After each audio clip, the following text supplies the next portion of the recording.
The transport ship shuddered as it docked with Kepler Station.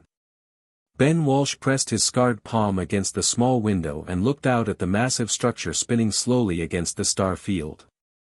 The Galactic Defense Academy stretched across 3 sections of the station, its gleaming corridors visible through transparent aluminum walls. Ships of every design floated nearby, their sleek forms nothing like the battered mining vessels Ben had grown up around. "Final stop, Kepler Station," announced the pilot's voice through the speakers. "All passengers prepare for disembark." Ben gathered his single bag and stood up. The other passengers gave him strange looks as they passed by. He was used to it by now. The thick burn scars that covered the left side of his face and both his hands drew stares wherever he went. The scars were raised and twisted, pale against his darker skin. They started at his jawline and spread up to his temple, while his hands looked like melted wax that had cooled and hardened. 3 years had passed since the mining accident. 3 years since the reactor on his family's ship had exploded while they worked the asteroid belt near Proxima Station. Ben had pulled 2 crew members from the burning wreckage before the rescue teams arrived. His parents and younger sister had not been so lucky. The scars were all he had left of that day, along with the insurance money that had paid for his application to the academy. The docking tunnel was crowded with new cadets from across the galaxy. Ben stepped into the flow of students and immediately felt out of place. Most of the aliens around him moved with grace and confidence. The Altarians were tall and slim, their blue-silver skin gleaming under the station lights. Their movements were precise and calculated, like living machines. The Vorthak looked like walking crystals, their bodies made of some translucent material that caught and reflected light in beautiful patterns. The Zephyrians floated slightly above the ground, their wing-like appendages creating small breezes as they moved. Then there were the other humans. They were clean and well-dressed, their academy uniforms perfectly fitted. Most came from the inner colonies where life was easy and safe. They talked about their families in corporate or government positions, their private tutors, their advanced training programs. Ben wore a simple work shirt and pants, the same clothes he had worn on the transport. His acceptance letter was creased from being folded and unfolded so many times. "Welcome to Kepler Station," said a voice over the intercom. "All new cadets report to Processing Center 7 for orientation and room assignments." The crowd moved toward a large set of doors marked with the Academy symbol. Ben walked with them, keeping his head high and his eyes forward. He had learned long ago that looking down only invited more attention to his scars. Better to meet the stares directly and let people look their fill. Processing Center 7 was a vast hall filled with floating holographic displays and scanning equipment. Cadets lined up at different stations based on their species. Ben found the human section and waited behind 12 other students. The line moved quickly as each cadet stepped forward to have their identification scanned and receive their room assignment. "Next," called the processing officer, a middle-aged human woman with graying hair. Ben stepped forward and handed over his identification card. The woman took it and ran it through her scanner. Her eyes flicked up to his face and she paused for just a moment when she saw the scars. "Ben Walsh, Mining Colony Designation XK-7, sponsored entry based on civilian heroism citation," she read from her screen. "Assigned to Residential Block C, Room 247. Your roommate is Alex Chen from Earth Central." She handed him a data pad with his schedule and room key. "Welcome to the Academy, Cadet Walsh. Orientation begins at 0800 hours tomorrow." "Thank you," Ben said. He took the pad and key, noting that her expression remained professional despite his appearance. Residential Block C was one of the older sections of the Academy. The corridors were narrower than the main halls, and the gravity felt slightly heavier. Ben found room 247 and pressed his key to the door scanner. The door slid open to reveal a standard academy room with 2 beds, 2 desks, and a shared bathroom. His roommate was already there, unpacking clothes into a wall locker. Alex Chen was shorter than Ben and looked to be about the same age. He had the soft appearance of someone who had never done hard physical work. When he turned around and saw Ben, his eyes immediately went to the scars. "Oh," Alex said, then seemed to catch himself. "You must be Ben." "I'm Alex." "Nice to meet you," Ben replied, setting his bag on the empty bed. Alex tried not to stare, but Ben could feel his eyes tracking the scars across his face. "So, where are you from?" Alex asked, attempting normal conversation. "Mining Colony XK-7, Ben answered as he began unpacking his few possessions. "Small operation in the asteroid belt near Proxima." "Mining," Alex repeated. "That must have been interesting work." Ben almost smiled. Interesting was not the word he would have used. Dangerous, difficult, and deadly were better descriptions. But Alex was trying to be polite. "What about you?" Ben asked. "Earth Central. My father works for the colonial administration and my mother teaches at the university.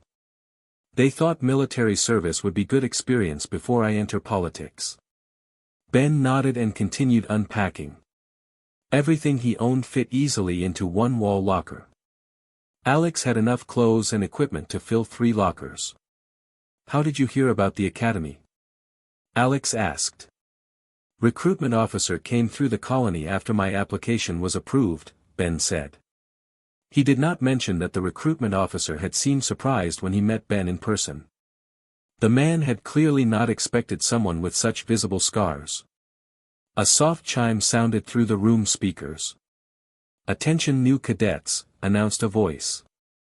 "Dinner will be served in main dining hall Alpha from 1800 to 2000 hours. Please report with your identification and room assignment." Alex checked his chronometer. "That's in about an hour. Want to head down together?" "Sure," Ben agreed. Main dining hall Alpha was enormous, with tables arranged by species and class year. The new cadet section was near the front, close to the serving area. Ben and Alex joined the line for food and then looked for seats. The closest table had 3 other humans and 2 Altarians. As Ben approached with his tray, he heard one of the humans whisper something to his companion. Both of them looked at Ben's scarred face and then quickly looked away. Ben set his tray down and took a seat anyway. Alex sat beside him, looking uncomfortable. The conversation at the table had stopped completely. "So," said one of the Altarians, his voice carrying the musical quality of his species. "What brings you all to the academy?" The humans began talking about their backgrounds and families. The Altarians spoke about their homeworld's military traditions. When the conversation reached Ben, all eyes turned to him. "I'm from a mining colony," Ben said simply. "Mining," repeated the Altarian, whose name was Vale. "How primitive. Is that where you acquired those markings?" The word markings was clearly meant to be dismissive. Ben met Vale's silver eyes directly. "Industrial accident. Reactor explosion." "How unfortunate," said the other Altarian, Zira. "Such disfigurement would require genetic therapy on our world. Surely your people have similar technology." "The scars don't affect my abilities," Ben replied calmly. Zira exchanged a look with Vale. "Of course not. Though one wonders how the Academy's standards have changed to accommodate such conditions." The human students looked uncomfortable but said nothing. Alex stared down at his food. Ben continued eating, his expression unchanged. "Perhaps the military is becoming less selective," Vale added. "In our society, physical perfection reflects mental discipline and spiritual strength." "Different worlds, different values," Ben said, taking another bite of his food. The Altarians seemed disappointed that he had not reacted with anger or shame. They turned their attention to other topics, but Ben noticed them glancing at his scars throughout the meal. After dinner, Alex and Ben walked back to their room in relative silence. Finally, Alex spoke up. "You handled that pretty well," he said. "Those Altarians can be really arrogant." "I've heard worse," Ben replied truthfully. "Still, it can't be easy dealing with comments about the scars all the time." Ben stopped walking and turned to face his roommate. Alex looked nervous, as if he had said something wrong. "The scars are part of me now," Ben said quietly. "I earned every one of them saving people. I'm not ashamed of that." Alex nodded slowly. "I didn't mean to suggest you should be.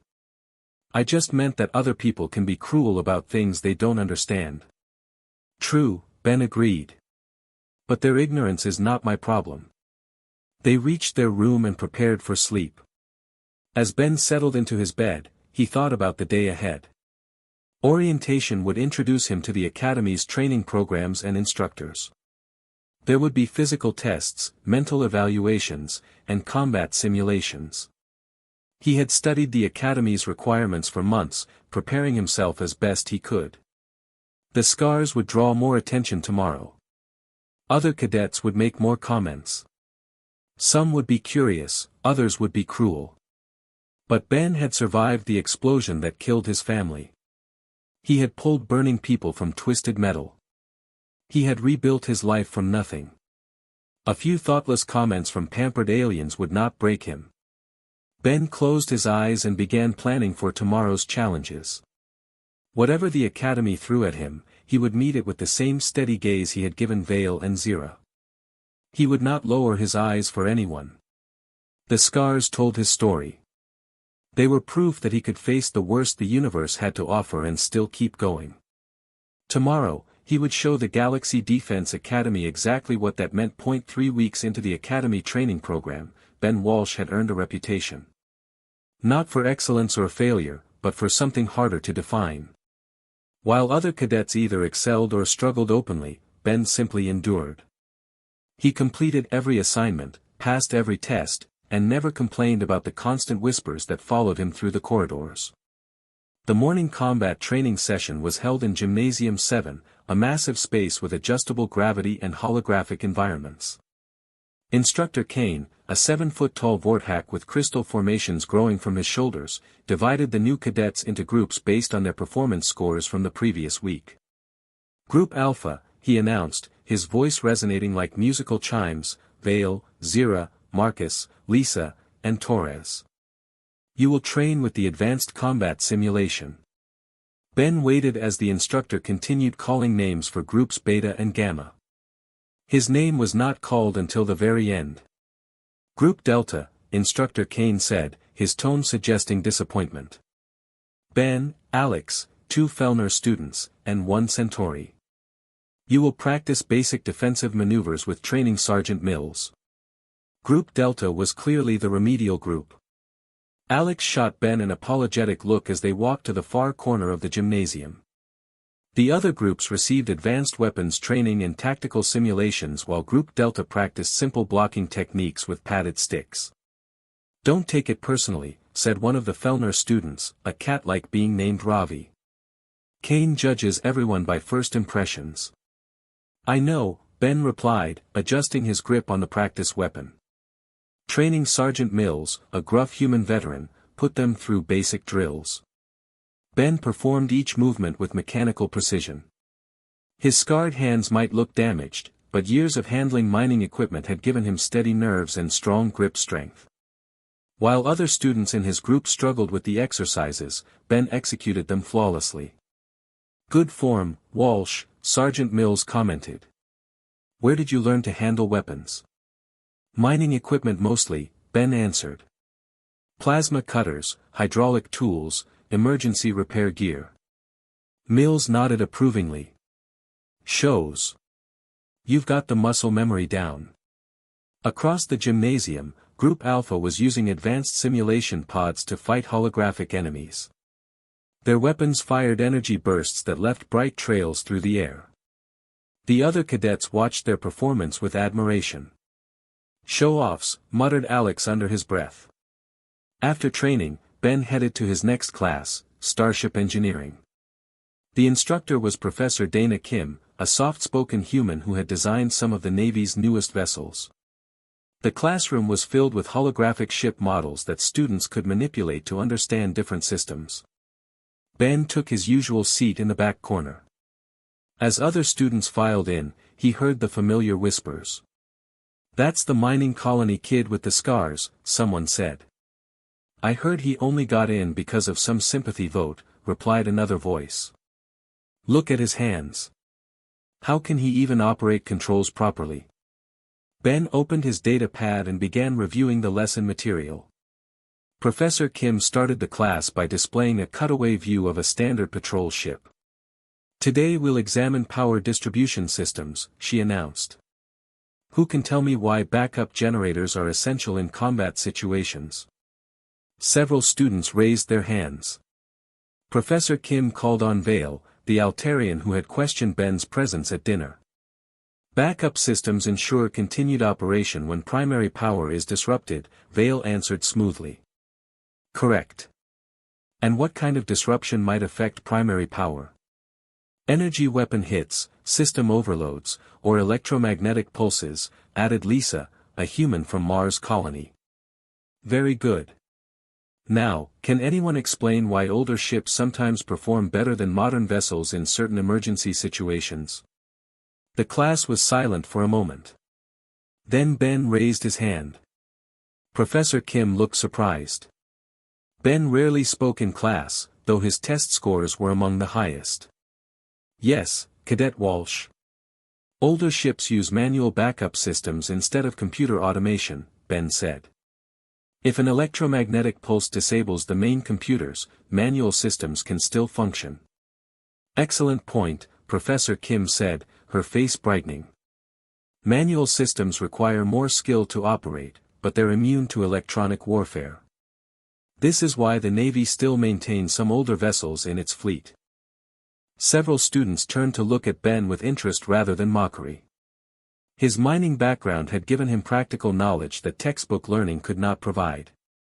The lesson continued for another hour. When class ended, Professor Kim approached Ben as he packed his data pad. Cadet Walsh, do you have a moment? Yes, Professor. Your understanding of manual systems is impressive. Have you considered specializing in emergency operations? Ben thought about it. Emergency operations meant dealing with disasters, equipment failures, and crisis situations. It was dangerous work that required quick thinking and steady nerves. I'll consider it, he said. Good. We need people who understand that technology isn't always the answer. That evening, Ben was studying in the library when alarms began sounding throughout the station. Emergency lights bathed the corridors in red as an announcement echoed through the speakers. All Academy personnel report to stations. This is not a drill. Repeat, all Academy personnel report to stations. Ben closed his books and hurried toward the main assembly hall. Other cadets were running through the corridors, their faces excited and nervous. Real emergencies were rare at the Academy. Commander Hayes, the Academy's director, stood on the main platform as hundreds of cadets filled the hall. She was a stern woman with gray hair and the bearing of someone who had seen real combat. We have received a distress signal from the civilian transport New Horizon, she announced. The ship is under attack by raiders in the Kepler asteroid belt. The Navy's closest vessels are 6 hours away. She paused, letting the information sink in. The Academy will mount an immediate rescue operation using our training fleet. This is a real mission with real lives at stake. Excited murmurs filled the hall. Most of the cadets had never seen actual combat or participated in genuine rescue operations. I need volunteers for the mission, Commander Hayes continued. Only our most advanced students will be selected. This is dangerous work requiring the highest skill levels. Dozens of hands shot up immediately. Commander Hayes began calling names from a prepared list. Vale, Zira, Marcus, Lisa, Torres, Chen, Davidson, Morrison, and 12 others. Report to Hangar Bay 3 for briefing and departure preparation. Ben noticed that all the selected cadets came from the advanced training groups. Alex had been chosen, but Ben's name was not called. All other cadets return to quarters and await further instructions, Commander Hayes said. As the selected cadets rushed toward the hangar bay, Ben remained in his seat. He watched his classmates leave, their faces bright with excitement and purpose. For the first time since arriving at the academy, he felt truly excluded. Ravi, the Fellner student from his remedial training group, sat down beside him. "Tough break, Ben." "Yeah," Ben replied quietly. "Maybe next time." Ben nodded, but he knew there would not be a next time. The academy had already decided he was not ready for real missions. 2 hours later, Ben was in his room when Alex burst through the door. His face was pale and his hands were shaking. "Ben, we need your help," Alex said urgently. "What happened?" "The raiders had EMP mines throughout the asteroid field. When our ships approached the transport, the mines activated and disabled all our electronics. Every single rescue ship is dead in space."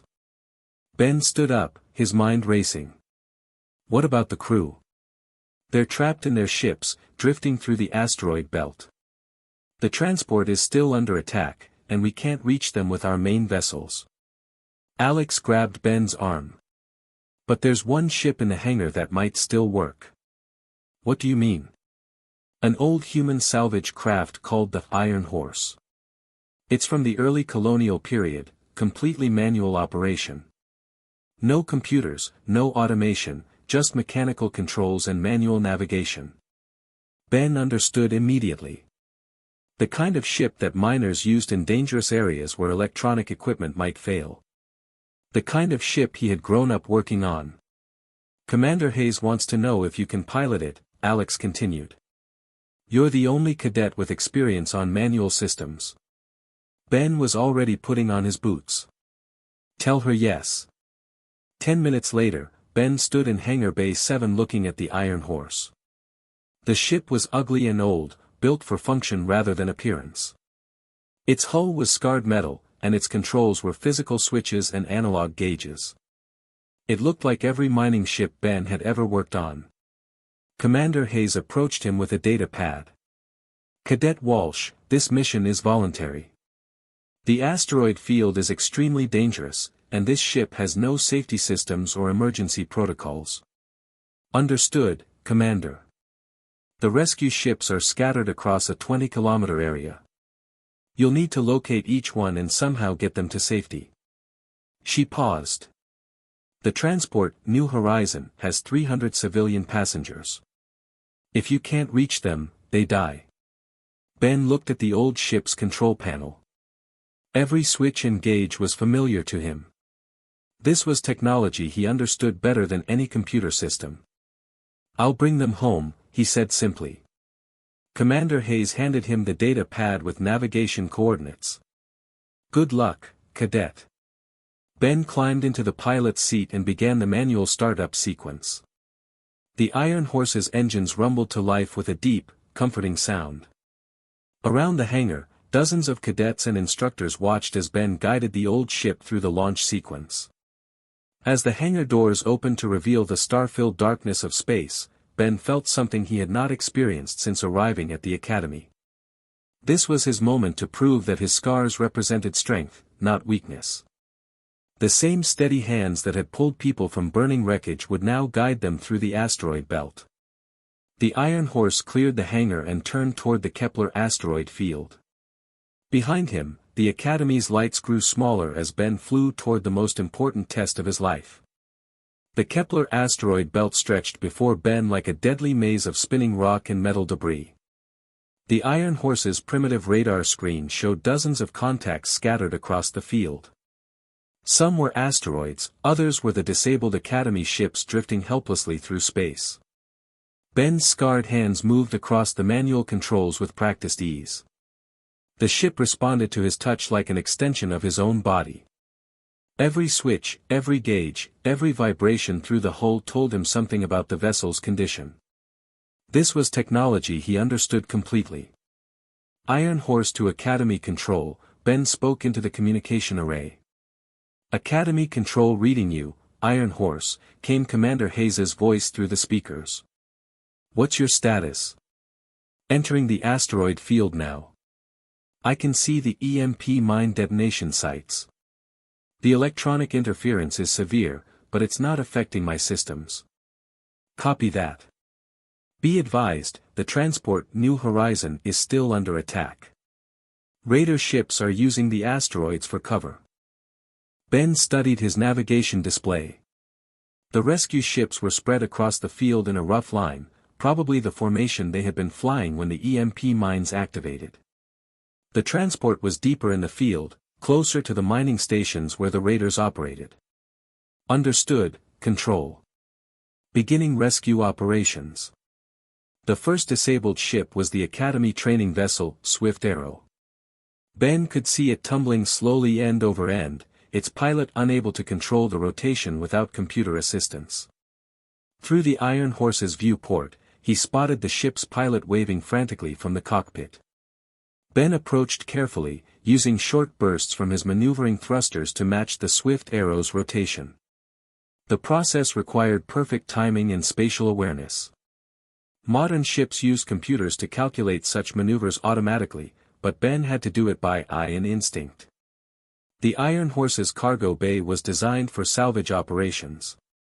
Ben extended a magnetic grappling arm and locked onto the Swift Arrow's hull. Slowly, he used his thrusters to stop the disabled ship's rotation and guide it to a stable position. Swift Arrow, this is Iron Horse. You're secure. Are you injured? Negative, Iron Horse, came the pilot's voice. It was Davidson, one of the human cadets who had whispered about Ben's scars. All systems are dead, but I'm unharmed. Stand by. I'm attaching a guidance tether. When I activate your emergency thrusters, you'll be pulled clear of the field. Ben attached a mechanical tether between the ships and programmed a simple thrust pattern into the Swift Arrow's manual emergency system. The disabled ship began moving slowly toward the edge of the asteroid field, where Academy recovery vessels waited.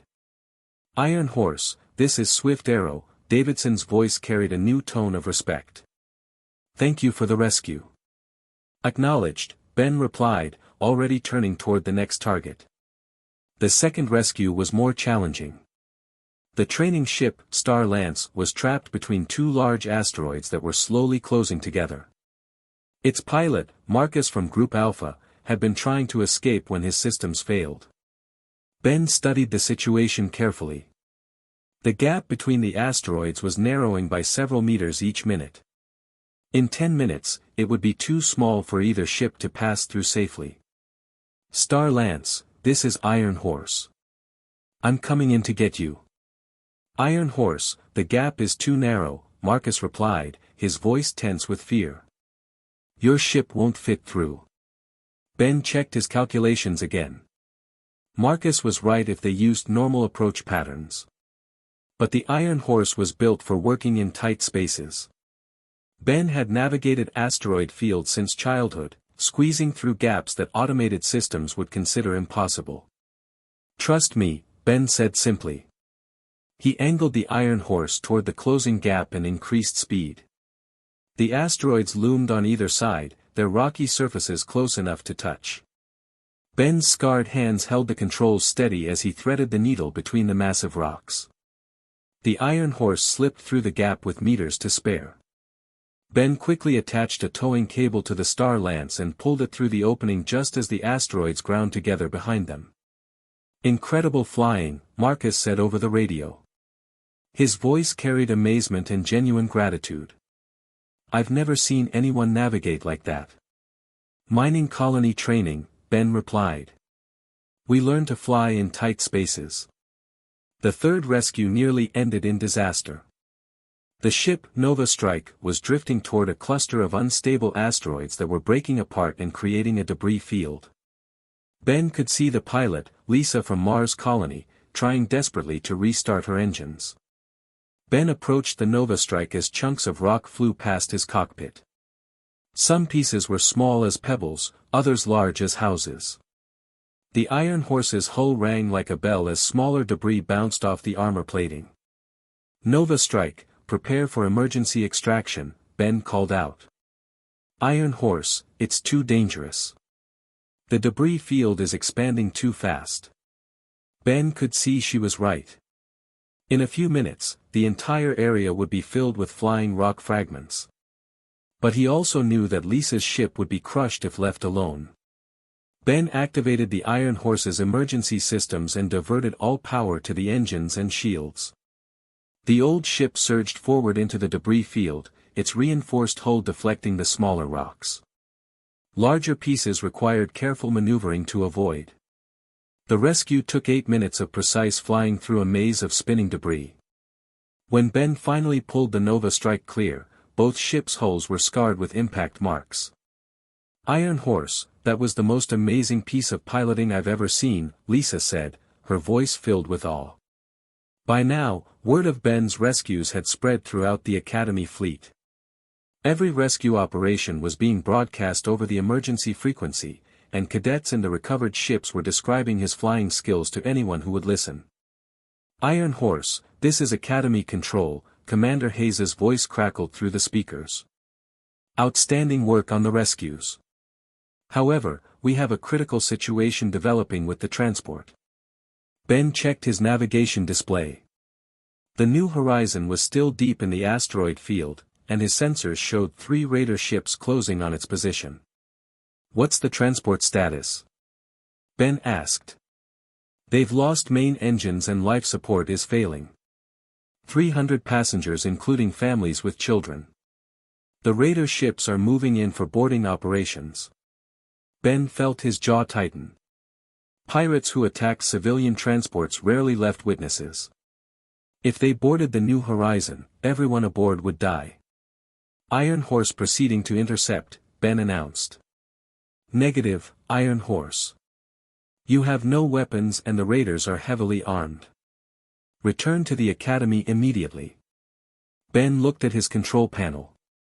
The Iron Horse carried no guns or missiles, just the tools needed for salvage operations. But it also carried something the raiders would not expect, a pilot who had grown up fighting for survival in the asteroid belt. "Academy Control, I'm continuing to the transport." "Iron Horse, that's a direct order to withdraw." Ben reached over and switched off his communication array. Commander Hayes's voice disappeared, leaving only the sound of his engines and the gentle hum of life support systems. The transport New Horizon appeared on his sensors 15 minutes later. It was a massive passenger vessel designed for comfort rather than combat. 3 sleek raider ships circled it like predators stalking wounded prey. Ben studied the tactical situation. The raider ships were fast and maneuverable, armed with energy weapons and missiles. The Iron Horse was slow, heavily armored, and completely outgunned. In a direct fight, he would lose in seconds. But Ben had advantages the raiders did not expect. He knew the asteroid field better than they did, and the Iron Horse was designed to work in conditions that would destroy their advanced ships. Ben guided his ship toward the largest asteroid cluster near the transport. The raiders spotted him immediately and turned to engage. Energy beams lanced through space, missing the Iron Horse as Ben weaved between the floating rocks. "Unknown vessel, withdraw immediately or be destroyed," came a harsh voice over the raider frequency. Ben did not respond. Instead, he led the 3 raider ships deeper into the asteroid field, flying through gaps and passages that grew steadily more dangerous. The raiders followed, confident in their superior speed and firepower. The trap Ben had in mind required perfect timing. He guided his ship toward a cluster of unstable asteroids that miners called gravel makers. These rocks were held together by weak gravitational forces and would shatter if disturbed. Ben flew directly at the largest gravel maker asteroid, pulling up at the last second and scraping his hull along its surface. The disturbance was enough to destabilize the entire cluster. The first raider ship could not turn quickly enough. It slammed into the disintegrating asteroid and exploded in a burst of flame and debris. The second ship tried to avoid the expanding debris field but collided with another asteroid and broke apart. The third raider ship pulled back, its pilot finally understanding the danger. But Ben was not finished. He used the Iron Horse's salvage equipment to grab large chunks of asteroid debris and fling them at the remaining raider ship. The primitive but effective attack overwhelmed the raiders' defenses. Within 20 minutes, all 3 raider ships were destroyed or disabled. Ben turned his attention to the Transport New Horizon. Transport New Horizon, this is rescue vessel Iron Horse. Prepare for emergency assistance. Iron Horse, thank the stars you're here, came the grateful voice of the transport's captain. Our engines are dead and life support is failing. Ben attached heavy-duty towing cables to the massive transport and began the slow process of pulling it toward safety. The journey took 3 hours of careful maneuvering through the asteroid field, but Ben's steady hands never wavered. When the Iron Horse finally emerged from the asteroid field with the New Horizon in tow, a crowd of Academy ships was waiting. The rescued cadets had spread word of Ben's actions throughout the fleet. As Ben guided the transport toward Kepler Station, his communication array crackled to life. Iron Horse, this is Vale aboard the Swift Arrow, came the Altarian's musical voice. I owe you my life, and I owe you an apology. Iron Horse, this is Zira. Your courage and skill honor us all, added the second Altarian. One by one, every cadet Ben had rescued offered their thanks and respect over the radio. These were the same students who had mocked his scars and questioned his presence at the Academy. Iron Horse, this is Academy Control, Commander Hayes's voice carried a new tone of deep respect. Outstanding work, Cadet Walsh. The Academy is proud to have you. Ben docked the Iron Horse in Hangar Bay 7, where hundreds of Academy personnel waited. As he climbed out of the cockpit, the entire crowd erupted in applause. Students and instructors alike pressed forward to congratulate him. Instructor Kane, the Vorthack who had assigned Ben to the remedial training group, approached with his crystalline head bowed respectfully. Cadet Walsh, I misjudged your capabilities, he said, his harmonic voice carrying genuine regret. Your scars tell a story of strength that I failed to recognize. Alex pushed through the crowd and grabbed Ben's arm. That was incredible flying. I've never seen anything like it. Ben looked around at the faces surrounding him. The mockery and whispers were gone, replaced by genuine admiration and respect. His classmates no longer saw his scars as signs of weakness, but as proof of his survival and determination. Professor Kim appeared at his side. Cadet Walsh, I believe you found your specialization in emergency operations. Ben nodded, his scarred face showing the first real smile since arriving at the Academy. Yes, Professor. I think I have. That night, Ben sat in his room writing a letter to send to the memorial site where his family was honored. He wanted to tell them that their sacrifice had meaning, that the scars he carried had helped him save lives. The boy who had pulled people from burning wreckage had grown into a man who could navigate impossible odds and never surrender. His scars would always draw stares, but now those stares carried respect rather than pity. Ben Walsh had proven that sometimes the most powerful force in the galaxy was someone who had survived the worst and emerged unbroken. His eyes had never lowered, and now the galaxy understood why.